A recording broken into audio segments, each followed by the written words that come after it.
जय श्री कृष्ण। स्वागत है आप सभी का मेरे H S Bhardwaj YouTube channel पर। मैं हरिओम शर्मा आज आपको होली से संबंधित जानकारी दूंगा।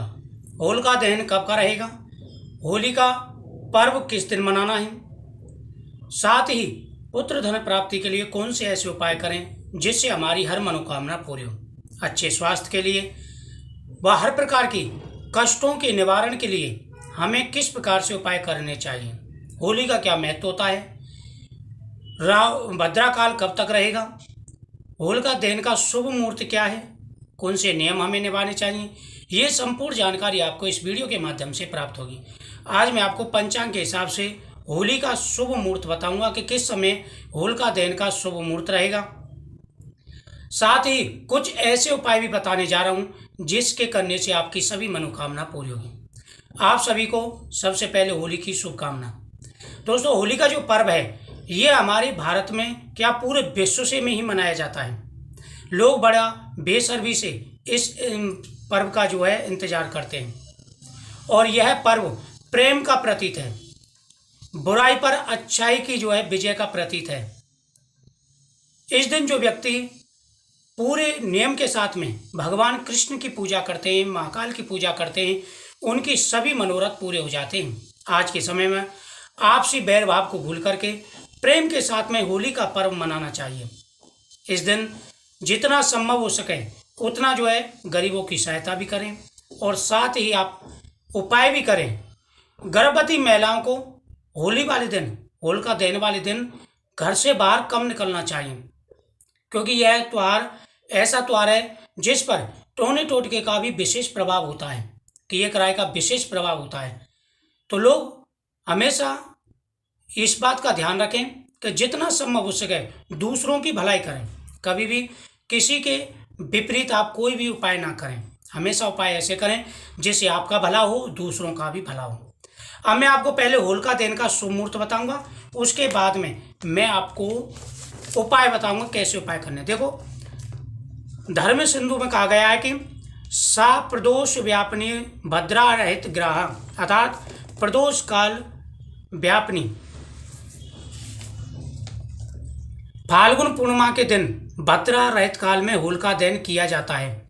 प्रदोष व्यापनी फाल्गुन पूर्णिमा के दिन, प्रदोष व्यापनी फाल्गुन पूर्णिमा के दिन भद्रा रहित काल में, यानी प्रदोष व्यापनी हो और साथ ही भद्रा का विशेष रूप से ध्यान रखा जाता है। भद्रा काल को छोड़ करके तब जो होलिका दहन किया जाता है।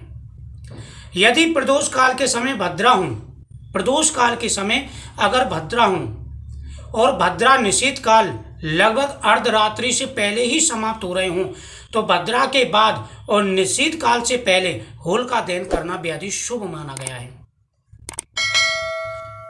होलिका दहन शास्त्रों के हिसाब से इसी टाइम पर करना चाहिए, परंतु यदि भद्रा निषेध काल से पहले समाप्त न हो तथा निषेध अर्धरात्रि के बाद व्याप्त हो, पहले दिन पूर्णिमा को प्रदोष व्यापनी भी ना हो, तब पहले ही दिन भद्रा का मुख छोड़ करके प्रदोष काल में ही होलिका दहन कर लेना चाहिए। यदि भद्रा लंबी चले, निश्चित काल से पहले भद्रा समाप्त ना हो, तो आपको भद्रा के मुख को छोड़ करके बाकी समय में होलिका दहन करना चाहिए। यही स्थिति इस बार भी हो रही है। विक्रम संवत 2078 में यही स्थिति घटित हो रही है। फाल्गुन पूर्णिमा केवल पहले दिन 17 मार्च 2022 ही प्रदोष व्यापनी है। इस दिन प्रदोष काल जो कि लगभग 6:33 से लेकर के 20:58 तक रहेगा, यानी 9 बजे तक लगभग रहेगा, 6:30 बजे से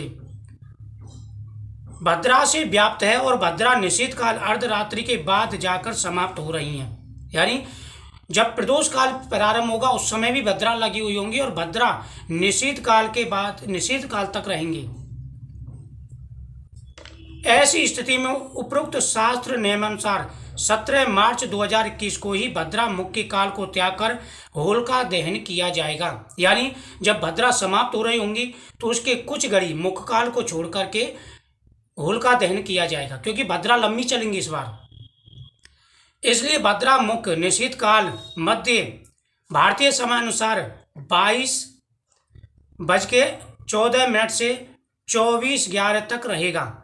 यानी भद्रा का जो मुख्य काल है वह रात के 10:14 से लेकर के 12:11 तक भद्रा का मुख्य काल रहेगा, जबकि भद्रा पुच्छकाल 9:04 से 10:14 तक रहेगा। यानी आपको ध्यान देना है कि भद्रा का जो मुख है वह रात के 10:14 से लेकर के 12:11 तक रहेगा, और भद्रा का जो पुच्छकाल है वह 9:04 से लेकर के 10:14 तक रहेगा। तो ये जो समय रहेगा पुच्छकाल जो है ये होलिका दहन के लिए बेहद ही शुभ रहेगा। तो स्पष्ट रूप से 17 तारीख को प्रदोष काल भद्रा मुख से तो सर्वथा मुक्त, अतएव 17 मार्च को गुरुवार पूर्णिमा के प्रदोष व्यापनी काल में 6:33 से 20:58 तक की समाप्ति में होलिका दहन निसंदेह रूप से किया जा सकता है। तो इस समय होलिका दहन आराम से किया जा सकता है। होलिका दहन का ये जो मुहूर्त रहेगा ये पुच्छ काल का ही रहेगा। तो मुझे उम्मीद है आपको ये जानकारी अच्छी लगी होगी और समझ में आया होगा कि भद्रा काल, जो भद्रा काल का जो समय है वह छोड़ करके, मुख्य काल छोड़ करके पुच्छ काल में ही किया जाएगा। अब मैं आपको उपाय बताऊंगा। इस दिन, होलिका दहन वाले दिन, अगर आपके स्वास्थ्य में कोई परेशानी है या घर में कोई संकट आ रहे हैं तो आपको क्या करना है, एक नारियल लेना है, सूखा गोला जो होता है उसके मुख को काट देना है, उसके अंदर आपको अनाज और कुछ मीठा भर देना है और उसके अंदर 2 बतासे रख देने, मुख को ढक देना है। अब घर के प्रत्येक व्यक्ति के ऊपर से इसको उसारना है, उसार करके घर के मेन दरवाजे से 7 बार उसार करके और होलिका दहन में से डाल देना है। दूसरा उपाय धागे का, एक धागा लेना है और जिस व्यक्ति की कोई परेशानी हो तो वह अपने बराबर का धागा लेना है और उसे 7 लर कर लेना है, 7 बार फोल्ड कर लेना है। इस धागे को हाथ में लेकर के अब आपको होली के चारों तरफ परिक्रमा करनी है, होली के चारों तरफ परिक्रमा करनी है और इस धागे को ले जा करके आपको पीपल से बांध देना है। अपनी मनोकामना बोल करके आपकी प्रत्येक मनोकामना पूरी होगी। थोड़ी सी पीली सरसों लेकर के और थोड़े से काले उड़द लेकर के घर के चारों कोनों से टच करा करके और होलिका की 7 परिक्रमा दे करके उसमें डाल देना है आपको। इससे घर की सारी व्याधियां दूर हो जाएंगी। तो ये उपाय, 3 उपाय आपको करने हैं। उपाय के बहुत सारे वीडियो आप तक पहुंचेंगे, जिससे एक एक उपाय में एक वीडियो में बताऊंगा, जिससे आपको समझ में भी अच्छी तरह से आएगा।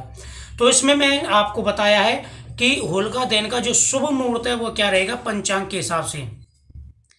तो आप जो समय मैंने बताया है, आप उस समय में जो है होली का पर्व मनाएं, होलिका दहन करें।